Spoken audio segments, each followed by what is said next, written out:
we've done your stuff at distance, we've covered your jab, your back foot. But when you get up close, not all good fighters, not all pro fighters these days know how to set the shots up.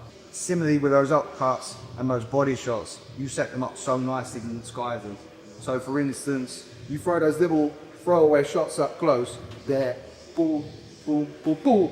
Yeah, well, it's basically, it's the art of distraction, isn't it? You know, we've seen it for years in boxing, you know, the double tap, you know, just the tap, bang, tap, and but so like a little tap at the top, and come downstairs, go through it, and then basically you're wanting your opponent to move, aren't you? You want to create that gap, which I think is so important. And remember, when you don't want to become predictable either. I think being unpredictable as a fighter is such a massive thing, you know, because if you start reading once you start reading your opponents, the job becomes a lot easier. I never understood this early on until I really started boxing more around with rhythm, how important rhythm is. And you say these sets, for instance, and everything's falling off a rhythm. And that's how you predict stuff. That's how it happens so quickly. You predict the rhythm. And you use Mickey Ward, for instance. I'm just going to go into southpaw, but Mickey Ward would go, wouldn't necessarily load it up, drive that shot right in. But I will find the ways you could do it. Khaled Khan, for instance, when he beat Durrell, he would go, boom, boom, just that little rhythm break. So just be short the hand for you. Yeah, but like that shot, that's one of the most beautiful finishes. That is textbook, because you see the double load that I call it. There's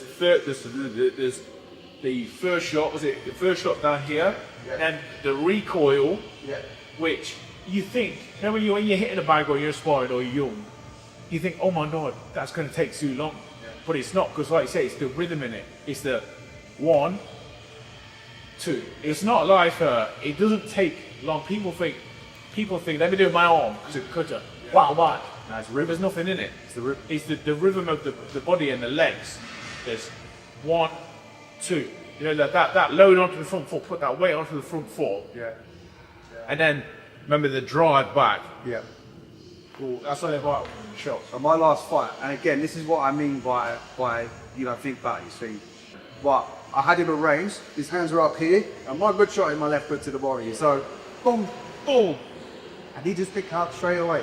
And 20 seconds later, I put that rhythm where he did. I come from a slightly different angle, but I disguised it. There's not just a boom, boom, I did boom, boom. Yeah, you had shot. Another little throwaway shot. I loved it. You know that little tapping up before. Because it's a distraction. A triple G, like what a shot. You know, especially once the shot you're using there, that on the middle.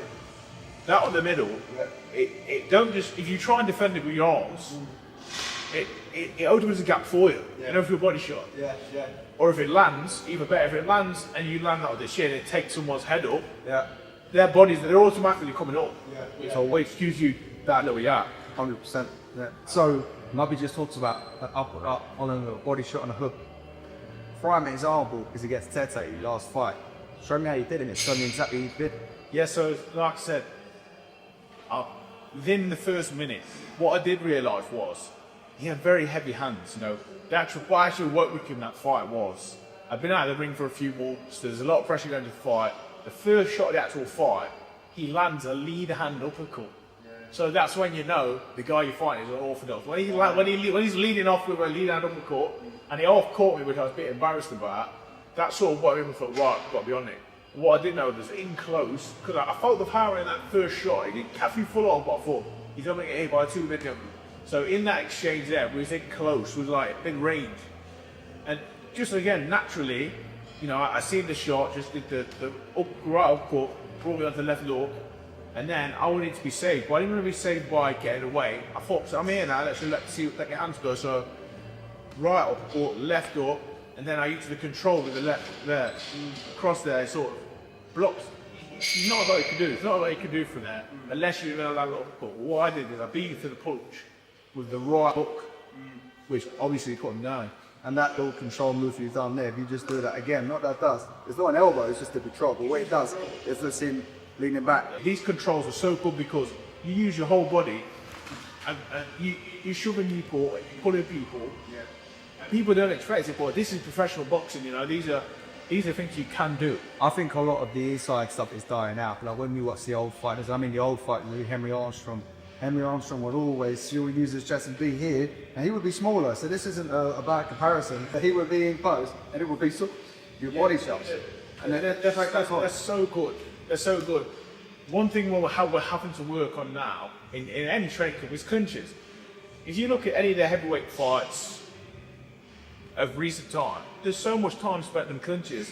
Now you can now use it as weighted time, or you know you can get the odd shot of, and in clinches now a lot of people that grab it. You know you've got to be able to grab, punch, then control. Yeah. You know then keep someone down there until the referee breaks you, or you can get another shot. There's one of my favourite fights Golovkin to anyone that knows me knows that, and it's just that's one of the reasons I wanted to make the video. It's just from seeing fighters in the gym. I learned something in the clinch with Golovkin. So when you're getting someone clinching your arm, if you try full out, it's so exhausting. So give your head low, strong. For what Golovkin do as well a lot of the time is that head and that neck. He uses a lot of leg. You can just tell what it is. He was that strong with the head. He would use the head sometimes. Not in the do it with heavyweight, but him. Oh, without that, was shove off. You know, then he go. And the way he does. A lot of people, what the problem is, well, a lot of the stages, people get inside, you go to breathe. So the people automatically get inside and switch off. Yeah. Now, if you're on it, you know, you've seen so many times recently, you can either shove, punch, or if you can make the route, it's difficult. This is dying out as well. Being able to make the route, I'm bullock in there. He's still 6-inch shots, little tapping shots that. And it's like you say, those little shots here, they're not necessarily to hurt, but you do that little uppercut again, boom. It opens the next shot, yeah. And then just after those two, where we were chest to chest, I'm a straight right hand, but you go backwards, aren't you? Best inside fighter I've ever seen. There's 3 that I will put at number 1. I think you could. It's Chavez, Duran, and Armstrong. Yeah, I would probably put Duran 1. Yeah, because of the skills and the effects. At distance as well, because Armstrong would be in your chest, he'd never get off. But Duran, if you watch his fight against Sugar Ray Leonard, now Duran is the smaller man, not by a crazy margin. But what lots of people don't realise is Duran debuted the bantamweight. So he's in against one of the greats welterweights always. Crazy.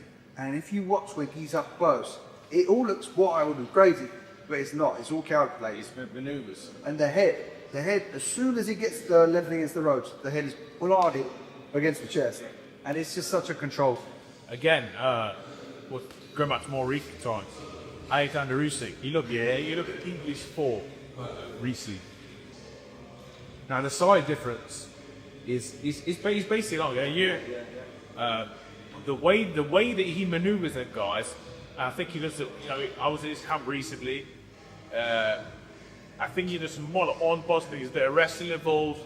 Well, I can just tell you, like, the way that when you get inside and he's going round and he's pushing and going round, even though he's not as big, he's not as powerful, but the way he uses his body, momentum, it's like it's a bit like that. So he can pirouette you and spin you around in a hobby. You don't mind just doing that in little movements that he does. And with that, it's like if we do that again, I'm moving, you're a kid.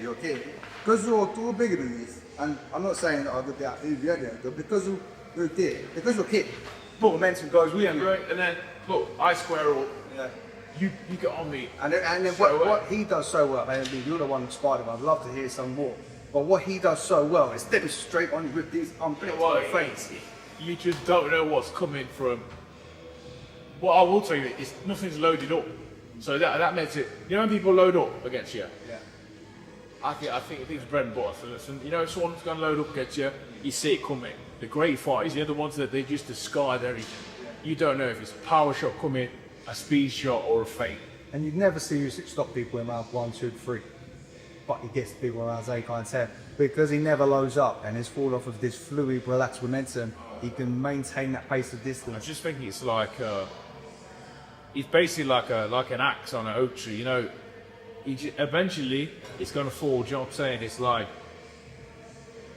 enough hits with it. You know, like he's just going to get to you eventually. And that is what it is. It's accumulation. That's why he's losing. It's such a great fight. So how many rounds have you sparred?